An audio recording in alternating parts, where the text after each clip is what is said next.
The Feast of St. Bernard is something which is important in the area in which we live.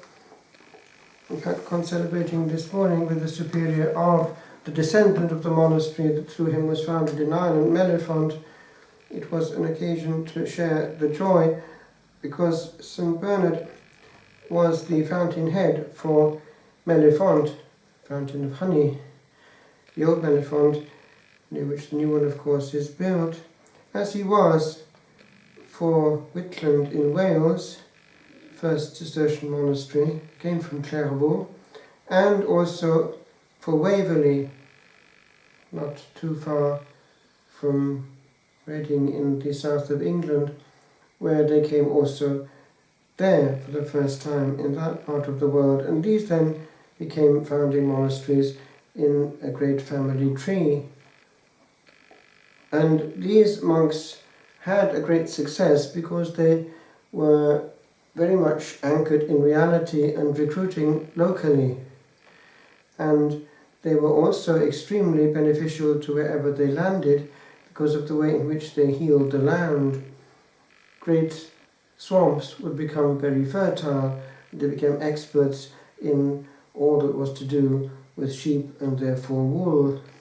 Therefore, they had an impact on society as well, and these became little lighthouses in a dark world.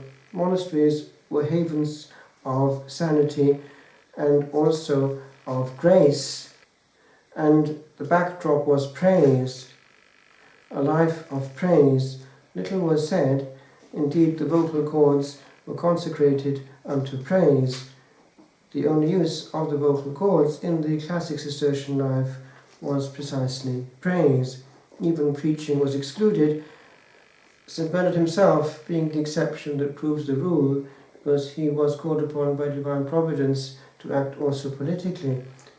Being from a noble family in the area of Dijon, he had the contacts, and he also had the graces and the talents that were needed. But of course, when he preached, he had an influence also, and it caused greater recruits again. Indeed, mothers of families used to hide their children when he was passing for fear that they might catch the vocation.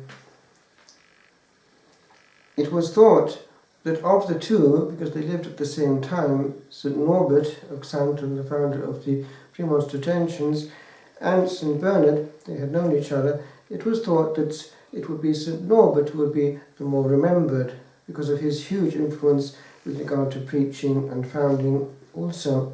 But it was the contrary as regards the way that the impact has remained in the spirituality, one can say, of our libraries and novitiates, and indeed of the liturgical life of the Church. For this reason that St. Bernard wrote his sermons, and therefore we have a whole library of what he said. And he was a mystical theologian with a profound depth. He is also an expert in Mariology, often read on any feast of our Blessed Lady or any celebration of her memorial. And he writes with great honey-like devotion to our Blessed Lady. There are stories told about him, like the lactation of St. Bernard. But another one which is interesting is the way in which he was passing one day, and as was his custom, was saluting a statue of our Blessed Lady, Ave Maria, and the statue answered back, Ave Bernarde. That can be seen chiseled under the big statue in the Trappist monastery in Rome, Trefontane, where actually Our Lady in recent times appeared. For just opposite the Trappist monastery, it was there that Our Blessed Lady chose to appear to somebody who was going to murder the Pope. It was Bruno Cornaccioli who was about to kill, I believe, Pius XII, and he had been a Catholic, of course, but had been converted to some strange sect, and he was adamant that he was going to get the Pope. In fact, he had bought a dagger in Spain, I believe, and it was written on it, Death to the Pope. That is, he'd written that on it himself. And he was there opposite the Cistercian monastery of Trefontane. His children were playing around, and they were playing football, because they were waiting for the shop actually to open, because he was going to buy them something there, because it was a place where they could get things. But little did he know that when the football got lost, he also was to get involved with looking for it, and he found his children kneeling unexpectedly in a kind of grotto affair opposite this monastery. They were kneeling, and then he saw also what they were seeing. Our Lady appeared to him and indicated that she was the Lady of the Revelation. Our Lady of the Revelation, that's what that has become known as, and it was accepted very quickly by the Vatican authorities as being an authentic apparition. And she also gave him knowledge of the true faith, which is quite interesting. It's quite rare that our Blessed Lady directly would say as much. The Catholic Church was the true church, and she gave him to understand many things. And in his converted state, he was present at a rosary, actually, which Pius XII was celebrating in honour of Our Lady, I believe in the Marian year, when he was proclaiming her as the Assumed there, 1950 it would have been, into heaven, Maria Assumpta. He was there, and at the end of the time of praying the rosary with the Pope, and certain people had been present with him, it was asked whether anyone had anything to say to the Holy Father, and Bruno immediately spoke up. He had something to say, and he went up to the Holy Father and presented him with the dagger with death to the Pope written on it, and explained what had happened.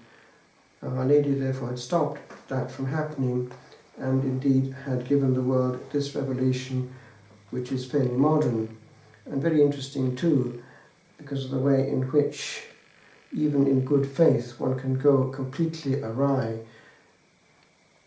It's quite frightening how people can do strange actions for God, but that's another issue.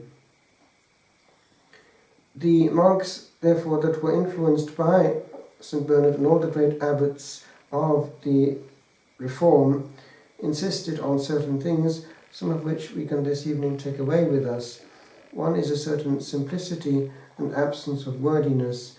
Too many words cloud the mind and therefore our spirit. They give us a heaviness. They make us unable to distinguish. Too many words make us tired, make us spiritually weary. We need a certain void and vacuum in which one small word has a complete freedom to operate and an echo in the soul. In adoration, which now we will do, there is that element of just waiting for a word and giving space. For the Lord is the Lord of silence, and that separation, which also characterizes the Cistercian life, can be ours in spaces and pockets which, created by providence, give us access to the God of silence. It is important that moments of silence be inbuilt into the 24-hour period, and that God be allowed to reign. For in a wordy and noisy world, we are contaminated and need to react not less but more against what is up against the soul.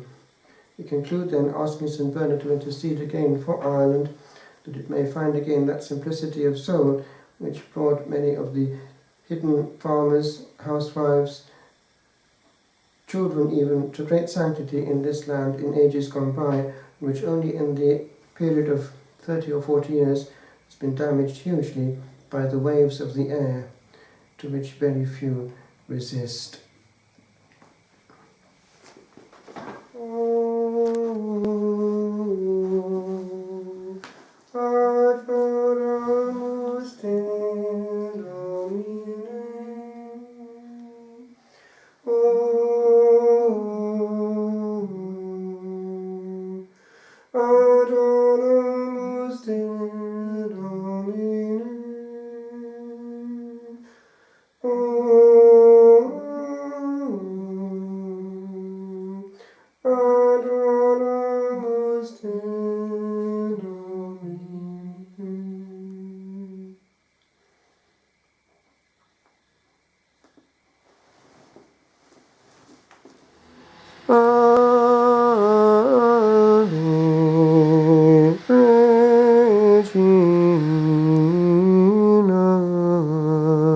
Mater misericordiae,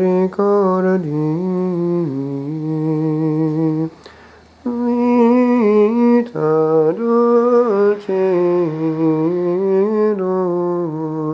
et spes nostra salve.